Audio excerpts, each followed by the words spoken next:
देखिए वहाँ पे एक एलिमेंट ऐसा है जो चाहता नहीं है वहाँ पे नॉर्मलसी हो। इस्लामिस्ट रेडिकल एलिमेंट, ये कैलिफेट ब्रिगेड जो 90 के दशक में आपने देखी, वही कैलिफेट ब्रिगेड आज भी है। वो चाहती नहीं कि वहाँ पे कोई हिंदू या हिंदुस्तानी रहे। ये एक वजह है कि वो एक डर का माहौल क्रिएट करने के लिए लगातार उनको टारगेट कर रहे हैं। आपने सही कहा, कल एक मीटिंग हुई थी जिसको चेयर किया था लेफ्टिनेंट गवर्नर मनोज सिन्हा ने। उस मीटिंग में डिसाइड किया गया था कि जो भी एम्प्लॉयज़ हैं, चाहे वो इंटर डिस्ट्रिक्ट एम्प्लॉयज़ हैं या चाहे प्राइम मिनिस्टर पैकेज के तहत हैं, उन्हें सिक्योरिटी प्रोवाइड की जाएगी, उन्हें सिक्योरिटी एकोमोडेशन प्रोवाइड की जाएगी, उन्हें डिस्ट्रिक्ट हेडक्वार्टर्स में शिफ्ट कर दिया जाएगा ताकि दूर दराज इलाकों में ना जाना पड़े और ताकि उनको टारगेट ना किया जाए। जहां एक और होम मिनिस्टर भी एक मीटिंग कल कर लेने वाले हैं, चेयर करेंगे। उस मीटिंग में भी सारा कुछ डिस्कस किया जाएगा। आपको मालूम है कि अमरनाथ यात्रा आने वाली है। अमरनाथ यात्रा से पहले वो डर का माहौल इसलिए भी क्रिएट करना चाहते हैं, उनको मालूम है कि इस बार 8 लाख से ज़्यादा यात्री अमरनाथ के लिए आएंगे, क्योंकि 3 साल से अमरनाथ यात्रा हुई नहीं है। इस समय लोगों में काफ़ी उत्साह है अमरनाथ बाबा बर्फानी के दर्शन करने के लिए। और यही एक वजह कि आपने देखा होगा कि लश्कर तोयबा, जो कि पाकिस्तान का एक आतंकवादी संगठन है, वो एक बार फिर से एक डर का माहौल पैदा करने के लिए लोगों को टारगेट कर रहा है। देखिए, रजनी बाला को कुलगाम के गोपालपुरा स्कूल में टारगेट किया जाता है। 2 दिन बाद उसी एरिया में, कुलगाम में, आज देखिए विजय कुमार को टारगेट किया जाता है, जो राजस्थान के रहने वाला इलाकाई देहाती बैंक में मैनेजर थे। कोई उनसे सवाल पूछे, मेरे ख्याल से सिविल सोसाइटी सवाल क्यों नहीं पूछती? सवाल पूछे क्या कसूर था रजनी बाला का जो उन्हीं के बच्चों को पढ़ा रही थी? क्या कसूर था इस राजस्थान के इस युवक का जो वहां उन्हीं के लोगों का काम कर रहा था, उन्हीं की खिदमत कर रहा था? क्या खिदमत करना पाप है? क्या हिंदू होना पाप है? हिंदुस्तानी होना पाप है? अगर हिंदुस्तानी अपने देश में सुरक्षित नहीं है तो फिर कहां पे सुरक्षित होगा? यही एक सवाल लगातार सब उठा रहे हैं। लेकिन अफसोस की बात यह है कि आज भी हमारे सियासतदान पूरी तरह से खामोश हैं। हमारे सियासतदान की बड़ा सवाल है प्रदीप, कश्मीरी हिंदू, कश्मीरी पंडित 35 से और 370 हटने के बाद जितनी केंद्र सरकार की सराहना कर रहे थे, उतना अब उन्हें भरोसा उनमें अब नजर नहीं आ रहा है। जितना पहले उन्होंने भरोसा दिखाया था, भरोसा नहीं दिख रहा है। आप अशोक पंडित से बात कर लीजिए, आप सुशील पंडित से बात कर लीजिए, वो कह रहे हैं हमें यहां से आप बाहर निकालिए। देखिए, मैं लगातार अभी एम्प्लॉय से बात कर रहा था, थोड़ी देर पहले यहाँ पे विरोध प्रदर्शन हो रहा था। मैं उनसे सवाल पूछा था कि गवर्नर की तरफ से एक आश्वासन दिया गया है कि आपको सिक्योरिटी प्रोवाइड की जाएगी, तो उनका जवाब था, राहुल भट्ट तहसीलदार के दफ्तर में था, जो एसडीएम का ऑफिस होता है जहाँ पे पूरी तरह से सुरक्षा होती है। अगर राहुल भट्ट को दफ्तर में आके मार दिया जाता है, वहाँ सुरक्षा बल कुछ नहीं कर पाए, तो आप किस किस्म की सुरक्षा हमें मुहैया कराने जा रहे हैं? इसीलिए ये वजह है कि वो कहते हैं कि हमें वहाँ से रीलोकेट किया जाए। लेकिन जो सरकार की दुविधा है कि देखिए, काफ़ी एफर्ट्स लगे हैं, पिछले कई वर्षों से ये काम चल रहा था, किसी तरीके से कश्मीरी हिंदुओं को वहाँ वापस लिया जाए, रिहेबिलिटेट किया जाए, वहाँ पे एक बार फिर से वो रहने लग जाएं। क्योंकि ये जो साजिश है पाकिस्तान की, पाकिस्तान चाहता नहीं है कि कोई और फिरका, तबके या मजहब का लोग वहाँ पे रहें। वो एक एक्सक्लूसिविस्ट एजेंडा चाहते हैं, वो निज़ाम मुस्तफ़ा चाहते हैं, वो चाहते हैं सिर्फ इस्लाम यानी कि मुसलमान रहे। तो अगर इस वक्त सरकार इनको यहाँ से रिलोकेट करती है, यानी कि वो कामयाबी किनकी होगी? कामयाबी उन पाकिस्तान और पाकिस्तान के प्रॉक्सीज की होगी, आतंकवादियों की होगी, जो वो यही चाहते हैं। तो इसलिए उनको कामयाब नहीं होना है, कहीं ना कहीं थोड़ा सा पेशेंस इनको भी रखना पड़ेगा। लेकिन कौन डर रहा है, कौन खौफ में जीने को मजबूर है? वो कश्मीरी पंडित या वो हिंदू जिसको ये लग रहा है कि कश्मीर में रहना गुनाह हो गया है, वो सोच रहा है कि अब क्या करूं मैं? सरकार से गुहार लगा रहा है क्योंकि कोई और रास्ता नजर नहीं आ रहा है। बिल्कुल, देखिए, सरकार से ही गुहार लगा सकता है, पीसफुल कम्युनिटी है। आप देखिए किसको मारा जा रहा है, इनोसेंट अनआर्म्ड कम्युनिटी, निहत्तों को मारा जा रहा है, बुज़दिलाना हरकत। जो लोग वहां पे अपने घर बार के लिए आए हैं, जो लोग वहां पे इनकी खिदमत के लिए आए हैं, कोई पंच मारा जा रहा है, कोई सरपंच मारा जा रहा है, कोई मेडिकल शॉप ओनर मारा जा रहा है, कोई टीचर मारा जा रहा है, और अब देखिए बैंक मैनेजर को मार दिया है। क्योंकि इन लोगों के लिए इंसानियत तो बिल्कुल है नहीं। मगर सवाल पैदा होता है कि आज भी कश्मीर की जो सिविल सोसाइटी है साइलेंट क्यों है? मैं हमेशा कहता हूँ ये साइलेंस जो है, ये क्रिमिनल साइलेंस है, और ये क्रिमिनल साइलेंस जो है गन वायलेंस से भी ज्यादा खतरनाक है। उस समय भी ये खामोश रहे, बोले नहीं, तो पलायन हुआ, 5 लाख के करीब कश्मीरी हिंदुओं को छोड़ना पड़ा। आज भी ये खामोश है, तो क्यों नहीं बोल रहे हैं? और खासकर ये जो हमारे मेन स्ट्रीम पॉलिटिकल पार्टी के नेता है, अब देखिए महबूबा मुफ्ती के थोड़ी देर बाद आपको बयान बताऊंगा, रटा रटाया बयान होता है कि देखिए कहते हैं नॉर्मलसी नहीं है, सरकार को ब्लेम करेंगे, लेकिन एक बार भी शब्द पाकिस्तान और इन आतंकवादियों के खिलाफ नहीं बोलेंगे। जब तक ये सारे कश्मीरी निकल कर नहीं बोलेंगे कि आज विजय कुमार है, कल रजनी बाला है तो परसों कोई और भी हो सकता है, उनमें से भी मारा गया। अमीना भट्ट को क्यों मारा? अमीना भट्ट इसलिए मारी गई क्योंकि इस्लामिस्ट रेडिकल, क्योंकि वो बुर्का नहीं पहनती थी। उनके हिसाब से वो अगर एक्टर थी तो यानी कि इस्लाम के खिलाफ काम कर रही थी, क्योंकि वही तालिबानी माइंडसेट। आप देखिए जो तालिबान करते आए, जो पेशावर के एरिया में होता रहा, वही कश्मीर में हो रहा है। ये कश्मीर एक प्रोग्रेसिव सोसाइटी थी। प्रदीप, ऐसा नहीं है कश्मीरी नेता पाकिस्तान की बात नहीं करते। महबूबा मुफ्ती कहती है कि आप पाकिस्तान से बातचीत कीजिए ना, हालात सामान्य हो जाएंगे। और अब्दुल्ला साहब कहते हैं अभी तो और मरेंगे, सब मरेंगे। यही तो अफसोस की बात है। देखिए कितने संवेदनशील मसलों पर भी कितने अजीब से बयानात आते हैं हमारे नेताओं के। और खुद को ये कहते हैं कि ये लोगों के रहनुमा है। किस किस्म के रहनुमा है कि अगर आप लोगों के साथ खड़े नहीं हो सकते शाना बशाना, अगर आप उनके परिवार के सदस्य के साथ खड़े नहीं हो सकते, अगर आप उनके आंसू नहीं पहुंच सकते, लेकिन आप तो नमक छिड़कने का काम करते हैं। कोई उनसे सवाल पूछे क्यों नमक छिड़क रहे हैं? कश्मीर के अगर आप रहनुमा हैं तो कश्मीर के लिए बोले, कश्मीर के रहनुमा है तो कश्मीरियों के लिए बोले। क्या हिंदुस्तान में कश्मीरियों को रहने की क्या इजाजत नहीं है? क्या कश्मीरी हिंदू होना गुनाह है? लगातार मैं जहां भी जा रहा हूं यही सवाल पूछा जा रहा है। क्या कश्मीरी हिंदू कश्मीर में काम नहीं कर सकता? क्या हिंदू कश्मीर में काम नहीं कर सकता? अगर कश्मीर के लोग पूरे देश भर में काम कर सकते हैं तो हम कश्मीर में क्यों नहीं काम कर सकते? हमने कौन सा गुनाह किया? कश्मीर तो भारत का अटूट अंग है, कश्मीर तो भारत का हिस्सा है। और भारत के किसी भी हिस्से में हर भारतीय को जाने की आज़ादी हो तो क्यों ये हमारे सियासतदान समझ नहीं रहे हैं? क्यों ये आग लगाने की कोशिश कर रहे हैं, चिंगारी लगाने की कोशिश कर रहे हैं? देखिए जो बयानात हैं, इनके बयानात बड़े सही नहीं होते। अगर आप इनको देखेंगे, जब जब इनके ऐसे बयानात आते हैं उसके बाद सरगर्मी ज़्यादा बढ़ जाती है, उसके बाद वायलेंस रिलेटेड इंसिडेंट ज़्यादा होते हैं। मेरे ख्याल से अब वक्त आ गया है एक तो इन सियासतदानों को सबक सिखाने का, और दूसरा मेरे ख्याल से सिविल सोसाइटी को भी सीखना होगा कि अभी नहीं बाहर आएंगे तो कब आएंगे? कल ये आपके घरों तक पहुंच जाएंगे। आपका वक्त आ गया। नहीं है, अभी हिस्सा नहीं है कश्मीर हिंदुस्तान का, बल्कि ताज है, हमारा गुरूर है। और ऐसे में जब आप ये कहते हैं कि हाँ बाहर आना होगा, और कहीं ना कहीं अगर महबूबा मुफ्ती की बात करें, उमर अब्दुल्ला की बात करें, फारूक अब्दुल्ला की बात करें, उनको भी इस वक्त बाहर आना चाहिए। जो ये कहते हैं कि पाकिस्तान से बात करनी चाहिए, उनको अब इसकी निंदा करनी चाहिए और ये कहना चाहिए कि हम इन हिंदुओं के साथ हैं, हम इन कश्मीरी पंडितों के साथ हैं, तो एक अलग मैसेज जाएगा। बिल्कुल सही कह रहे हैं आप। देखिए जब कुछ दिन पहले यासीन मलिक एक आतंकवादी की कन्विक्शन होती है तो महबूबा मुफ्ती की तरफ से क्या बयान आता है? वो कहती है कि ये मस्क्यूलर पॉलिसी है इंडिया की, ये नहीं चलेगी। यानी कि छाती पीट रही है आतंकवादी के लिए, उस आतंकवादी के लिए जिसने हमारे एयरफोर्स के अफसर मारे हैं, उस आतंकवादी के लिए जिसने कश्मीरियों का कत्ल किया है, उस आतंकवादियों के लिए जिसने कई लोगों को अबडक्ट किया, कई घर तबाह किए, उसके लिए आप छाती पीटती हैं, लेकिन रजनी बाला के लिए बोलेंगे नहीं। क्यों महबूबा मुफ्ती आज रजनी बाला के घर पे नहीं पहुंची? क्यों उमर अब्दुल्ला यहां तक नहीं आ पाया? कितना लगता है आज तो अगर मैं कहता हूं कि आप कहें कि हमारे पास बायर के पैसे नहीं है तो रोड से आ जाते, लेकिन आ तो जाते, लेकिन आप आएंगे नहीं, क्योंकि आपकी जो सियासत है वो लाशों पे चलती है। आपको मालूम है कि आप लाशों पे सियासत करते आए हैं और आप लाशों पे सियासत करते रहेंगे। यासीन मलिक के लिए बोलेंगे, शबीर शाह के लिए बोलेंगे, मसरत आलम के लिए बोलेंगे, और आप बिट्टा कराटे के लिए बोलेंगे। ना आपने उस वक्त कश्मीरी हिंदुओं के लिए बोला, ना आज आप कश्मीरी हिंदुओं के लिए बोल रहे हैं। ना उस वक्त आपने हिंदुओं के बारे में बात की, ना आज आप हिंदुओं के बारे में बात करें। देखिए एजेंडा सिंपल है, हिंदू, हिंदुस्तान और हिंदुस्तानियों को मारा जा रहा है। जब मैं कहता हूं हिंदुओं को मारा जा रहा है, आप देखिए रजनी बाला, विजय कुमार, राहुल भट्ट। जब मैं कहता हूं हिंदुस्तानियों को, आप सैफुल्ला, कांस्टेबल सैफुल्ला, क्योंकि वो हिंदुस्तान के लिए खड़ा था वर्दी पहन के, उसकी बच्ची तक को बख्शा नहीं गया, उसको भी गोलियां मार दी इन्होंने।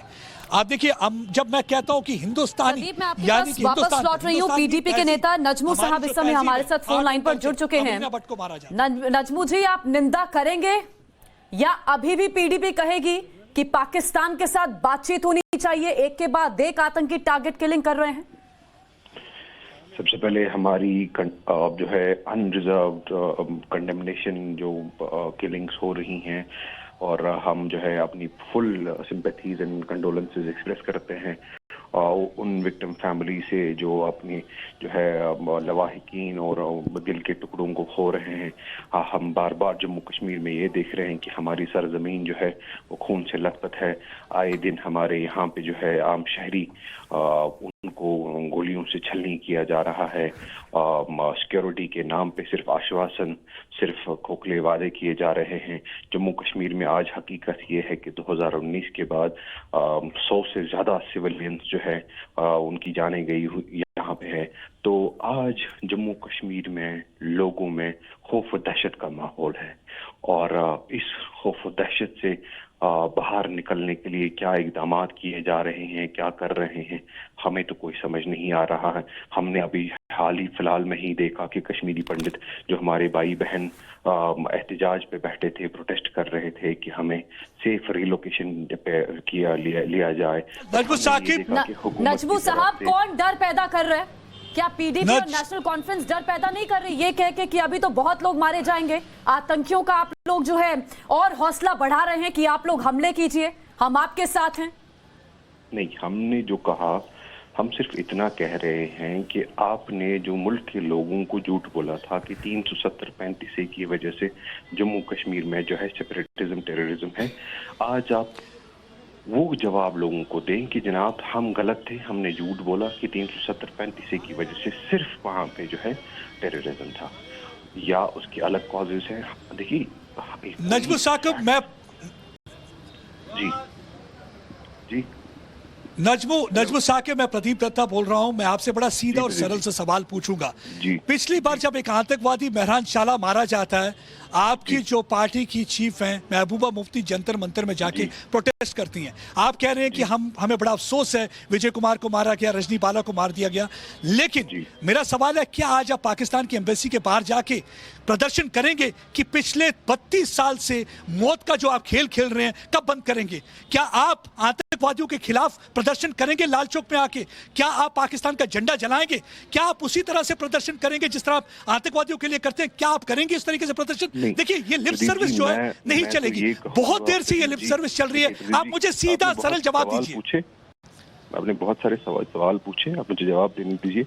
मैं तो चाहूंगा जम्मू कश्मीर के शहरी होने के नाते कि आप बीजेपी दफ्तर के बाहर जाए और वहां पे धरना दें, क्योंकि ये उनकी रिस्पॉन्सिबिलिटी है। आज यूनियन टेरिटरी है, मिनिस्ट्री ऑफ होम अफेयर्स की रिस्पॉन्सिबिलिटी है। आप धरना वहां दें, उनके सामने जो है वहां पे पुतले जलाएं, क्योंकि वो नाकाबिल हो रहे हैं। कितने खूबसूरत अंदाज से नजमू साहब के पाकिस्तान को क्लीन चिट देते हैं। नहीं, पाकिस्तान तो फिर तो आप मान देखिए आप ये जो ABCD है ना, ये जो ABCD है ना आपका, A for appeasement, B for blame game, C for clean chit, D for discrediting pen, ये बंद करिए। ये ABCD ऑफ वायलेंस बंद करिए। ये A फॉर अपीजमेंट बंद करिए, B फॉर ब्लेम गेम बंद करिए, C फॉर क्लीन चिट बंद करिए, D फॉर डिस्क्रेडिटिंग पेन बंद करिए। पाकिस्तान के खिलाफ क्यों नहीं बोल रहे आप? मुझे ये सवाल, मुझे मालूम है सरकार का दायित्व बनता है सरकार को सिक्योरिटी देनी है। आप मुझे बताइए पाकिस्तान के खिलाफ बोलते हुए क्यों परेशान हो रही है? या तो अब ये बोली कि 13 लाख फौज जो यहाँ पे स्टेशन है वो नाकाम हो रही है कि चांद तो क्या करें? पाकिस्तान की फौज लाना चाहिए। तो क्या चाहते हैं? पाकिस्तान की फौज आए, तो करें कुछ, यूनाइटेड नेशन से पीस कीपिंग फोर्स लाएं। क्या चाहते हैं आप? इसलिए हो रहा है जब तक आप बोलेंगे नहीं, आप ऐसे ही एनकरेज करते रहेंगे, कुछ नहीं हो सकता। नजमू साकिब, ये देखिए, ये जगलरी वर्ड्स नहीं चलता, ये जो घड़ियाली आंसू ये नहीं चलते। दिल से फील करिए, at the end of the day ये कश्मीरी मारा जा रहा है। बिल्कुल हमारा आप जो सुरक्षा बल करे वो फेक एनकाउंटर है, जो पाकिस्तान करे वो उनकी गलती है। बड़ी बड़ी खूबसूरत बात है, बहुत ही अच्छी बात है। हम क्या प्रोटेक्शन देंगे? मतलब जो अगर कश्मीरी हिंदू को मारा जा रहा है तो हुकूमत की गलती है, और अगर आतंकवादी मारा जा रहा है तो सुरक्षा बल गलत है। बड़ी खूबसूरत बात है। मतलब पट भी आपकी और सब कुछ आपका, ऐसे नहीं होता। देखिए, आप जब तक बोलेंगे नहीं, 32 साल पहले भी आप खामोश रहे और 32 साल बाद भी आप खामोश हैं। आप देखिए, आप, मुझे अफसोस तब भी हुआ था रुबैया सईद, मुझे एक बात बोलिए, रुबैया सईद को किसने किडनैप किया था? रुबैया सईद को यासीन मलिक। लेकिन आप उस आतंकवादी यासीन मलिक के लिए भी छाती पीट रहे थे, मस्कुलर पॉलिसी बता रहे थे। जब आप अपनी बहन के लिए नहीं बोल सकते, उसके लिए नहीं बोल, शक व शुबा होता है। जवाब दूं नहीं, सवाल पूछता हूँ बीजेपी रिप्रेजेंटेटिव, क्योंकि आपको सीधा सवाल जो है, सीधा सवाल अच्छा नहीं आपको लगता। बिल्कुल, मैं सवाल पूछ रहा हूँ। तो आप आतंकवादी यासीन मलिक के खिलाफ क्यों नहीं बोलते? हाँ बोलिए। हमारा बोलिए ये था, हमारा, क्योंकि मुझे लगता है कि आप मेरी आवाज पहुंचती नहीं, इसलिए बोलते रहे हैं। अगर आप यासीन मलिक पे जवाब चाहते हैं तो मैं उस पर भी दूंगा। देखिए, हमने यासीन मलिक पे ये जो हमारा ये था कि आपने मुल्क के प्राइम मिनिस्टर को, जिस तमिलनाडु के शख्स ने मारा, उसको आपने बेल दे दी, ठीक है। आपने मकबूल भट्ट गुरु को मारा। हाँ, मुझे बताइए, जम्मू कश्मीर में अमन आया? ठीक है, उनको भी साइड में कर दीजिए। मुल्क के जो फादर ऑफ द नेशन, जिस गोडसे ने जिस फादर ऑफ द नेशन को मारा, आज तो उसकी पूजा हो रही है। तो यहाँ पे डिफरेंट पैरामीटर्स ऑफ जस्टिस क्यों? हमारा सिर्फ सवाल है, बट वो छोड़िए, आज वो सवाल नहीं है, आज अलग सवाल है। आज सवाल ये है कि हमने यहाँ पे 13 लाख फौज रखी है। अगर 13 लाख फौज नाकाम होती है चंद जो है जो बंदूक बरदार है उनको रोकने से और सिविलियन को प्रोटेक्शन देने में, तो मैं किसको जिम्मेदार ठहराऊं? पीडीपी को, नेशनल कॉन्फ्रेंस को? अरे हुकूमत तो, ये तो यूनियन टेरिटरी है, हुकूमत उनकी है, सवाल उनसे पूछना है। तो हमारा सिर्फ ये है कि हमने देखिए 2017 में यहाँ पे सिचुएशन खराब हो गई, कश्मीरी पंडितों ने डिमांड की, उस टाइम भी हमें रिलोकेशन करिए, 17 महीने हमने रिलोकेशन की, हालात ठीक हो गए, वापस आ गए। तो ये क्यों ईगो इस पे ट्रिप पे गए हैं हुकूमत आजकल की जो है इन जो वल्नरेबल कैटेगरी में लोग आते हैं उनको रिलोकेट नहीं कर रहे हैं? ये कौन सा पॉलिटिसाइजेशन हो रहा है? बेचारे वो तो मर रहे हैं। अगर उनको प्रॉब्लम लग रही है, अगर उनको डर लग रहा है तो उनको रिलोकेट करें।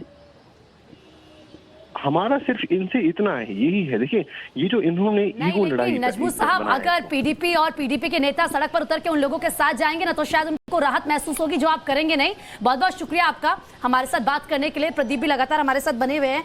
हमारे साथ RSN सिंह, डिफेंस एक्सपर्ट, इस वक्त जुड़ चुके हैं। सर बहुत बहुत स्वागत आपका। आखिर जम्मू कश्मीर से, घाटी से, खास तौर पर कश्मीर से जो तस्वीरें सामने आ रही हैं, कश्मीरी पंडितों का, हिंदुओं का जो खून वहां पर बह रहा है, सर ये सब कब बंद होगा और ये कैसे बंद होगा? नहीं, अभी ये जो जालसाज व्यक्ति जो उनकी बातें मैं सुन रहा था, तो इस जालसाज ने बड़े फादर ऑफ द नेशन के बड़े अनुयायी बता रहे थे अपने आप को। तो इन जालसाजों की पूरी समूह से, और जो भी आपके चैनल पे आता है ये जालसाजी, जो ये ना आधी हिंदी, आधा पता नहीं कौन सी भाषा ये बोलते हैं, है तो हिंदी ही। इन जालसाजों से पूछो कि क्या उन्होंने, महात्मा गांधी ने तो कहा था ईश्वर अल्लाह तेरो नाम। आप एक पैनलिस्ट को बुला दे और मेरे से ये कहवा दो कि ईश्वर और अल्लाह एक है। आप कहवा देना। ये देखो, ये जालसाज, ये पैदाइशी जालसाज है। वो जालसाज वो कहना नहीं चाहिए, लेकिन अपने को रोक भी नहीं सकता हूं कि जो भी कन्वर्ट किया था वो जालसाजी था, डरपोक था। और जो मारे जा रहे हैं ना, ये कुर्बानी पता नहीं कितने वर्षों से दी जा रही है। अब है क्या कि पूरी जिहाद में अगर टारगेट कौन है? टारगेट पॉपुलेशन है। टारगेट आज ये कश्मीर में मार रहे हैं, इनका रीच बढ़ेगा, ये तो आपके स्टूडियो तक पहुंच जाएंगे, हम तक पहुंच जाएंगे। ये 1400 साल से इन लोगों ने यही किया है। Target is population. और क्या आप क्या सोचते हैं कि इनमें कोई दम है कि जाके कहीं पे ये किसी पे ये कब्जा कर ले? तो हिंदुस्तान की आवाम को ये बात साफ हो जानी चाहिए कि इनका लक्ष्य क्या है और इनका ये किसको शिकार बनाना चाहते हैं। ठीक है सर। इनको आज आप इस्लाम में कन्वर्ट कर जाइए, आपको मारना बंद कर देंगे। सवाल यहाँ पर यह है कि घाटी में टारगेट किलिंग आखिर कब और कहां जाके रुकेगी? सर बहुत बहुत शुक्रिया अपना समय टाइम्स नाउ भारत को देने का। सुशील पंडित जुड़ चुके हैं, कश्मीरी एक्टिविस्ट हैं। सर लगातार हम इस तरह के मामले सामने देख रहे हैं, आ रहे हैं। एक तरफ जो कश्मीरी पंडित हैं या जो कश्मीरी हिंदू हैं वो प्रदर्शन कर रहे हैं, इसको लेकर कल गृह मंत्रालय बैठक भी करने वाला है, लेकिन क्यों इस तरह के मामले लगातार सामने आ रहे हैं? क्योंकि उन्हें कश्मीर में हिंदुओं का रहना सहन नहीं है। उनके पास सह अस्तित्व को लेकर के कोई भी संवेदना नहीं है। वह कश्मीर में केवल और केवल इस्लाम के मतावलंबियों को रहने देना चाहते हैं। वो वहां पर एक खलीफत का निर्माण करना चाहते हैं जिसमें गैर मुस्लिमों के लिए कोई जगह नहीं है। और इसके लिए वो जितनी भी निर्ममता से, क्रूरता से हत्याएं करना चाहते हैं, कर सकते हैं, कर रहे हैं। मुझे प्रश्न उनसे नहीं पूछना है जो जिहाद कर रहे हैं, मुझे प्रश्न उनसे पूछना है जिन पर सुरक्षा का उत्तरदायित्व है, जिनके भरोसे हम लोग वहां जाकर काम कर रहे हैं। हमारी आर्थिक मजबूरियों का शोषण करना बंद कीजिए। हमें नौकरी देने के नाम पर मौत के मुंह में मत धकेलिए। यह प्रदर्शन पिछले 3 हफ्ते से चल रहा है, इस पर ध्यान दीजिए। केंद्र सरकार और गृह मंत्रालय इस पर नानुकुर कर रहे हैं, इस पर पाखंड कर रहे हैं। सुशील पंडित जी, कुछ फैसले लिए गए हैं, स्पेशल सेल का गठन किया गया, हेल्पलाइन नंबर, ईमेल आईडी जारी किया गया, कोई दिक्कत है तो आप संदेश अपना हम तक पहुंचाइए, और कल गृह मंत्री इस पर बैठक भी करने जा रहे हैं। क्या आप उम्मीद लगा रहे हैं उस बैठक से, क्या चाहते हैं, क्या होना चाहिए? देखिए, ईमेल और फोन करने की फुर्सत नहीं देती है पिस्तौल।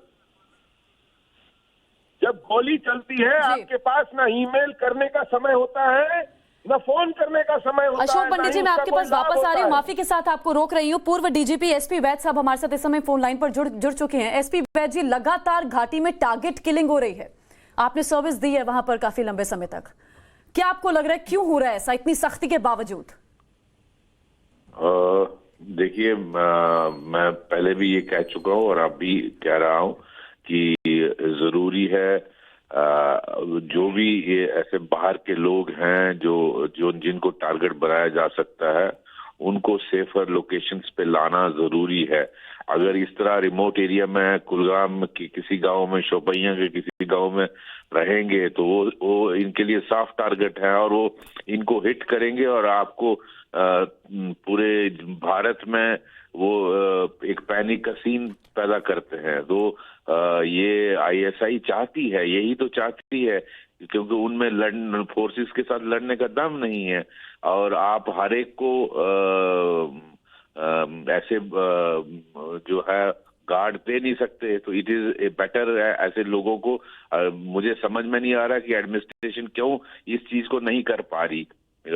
आपको जो भी वल्नरेबल सेक्शंस हैं, ये जिम्मेदारी होनी चाहिए डिस्ट्रिक्ट एसपी और डीएम की और concern head of the department की कि उनको सेफ लोकेशन में सर, क्योंकि लगातार सुरक्षा बल मुस्तैद है, आतंकियों का सफाया भी किया जा रहा है। हम देख रहे हैं अगर कोई ऐसी घटना हो रही तो 24 घंटे के भीतर उस आतंकी को मार गिराया जा रहा है, लेकिन उसके बावजूद अगर इस तरीके के मामले सामने आ रहे हैं तो फिर कहां कमी रह रही है? क्योंकि जो कश्मीरी पंडित या जो हिंदू वहां पर हैं वो डर के साए में जीने को मजबूर हो गए, विरोध प्रदर्शन लगातार कर रहे हैं। देखिए, ऐसा है कि जो टेररिस्ट के साथ जंग है, लड़ाई है, वो जारी रहनी ही चाहिए, क्योंकि अदरवाइज ये आपका जीना हराम करने को, वो इनको एलिमिनेट करना बिल्कुल सही है और वो होना ही चाहिए। लेकिन जो वल्नरेबल सेक्शंस हैं, जो जिनको निशाना बनाया जा सकता है, उनको बचाना हमारा पहला प्राथमिकता होनी चाहिए। वरना एक माहौल ऐसा क्रिएट किया जा रहा है कि ये बिल्कुल वहाँ हालात बेकाबू हो गए और वो उसी संदर्भ में ये किया जा रहा है। तो हमें ये बात समझनी है, प्रोटेक्शन इन लोगों को हमें प्रोटेक्ट करना है और इनको सही सेफर जगह पे लाना जरूरी है, वरना ये रुकेगा नहीं। इसको रोकना, कल मैं उम्मीद करता हूँ होम मिनिस्टर साहब कल मीटिंग कर रहे हैं, इस मुद्दे को वो अच्छी तरह से इन सब जितने भी अधिकारी आ रहे हैं उनसे डिस्कस कर रहे हैं और देखें कि कोई भी जो बाहर का है कि कोई भी एम्प्लॉय है, कश्मीरी पंडित है, लेबरर है, इनको सेफर लोकेशंस में मूव करना बहुत जरूरी। बहुत शुक्रिया एसपी वैद जी हमारे साथ जुड़ने के लिए। जम्मू कश्मीर के पूर्व डीजीपी अभी सुशील पंडित जी भी हमारे साथ जुड़े हुए थे, कश्मीरी एक्टिविस्ट हैं।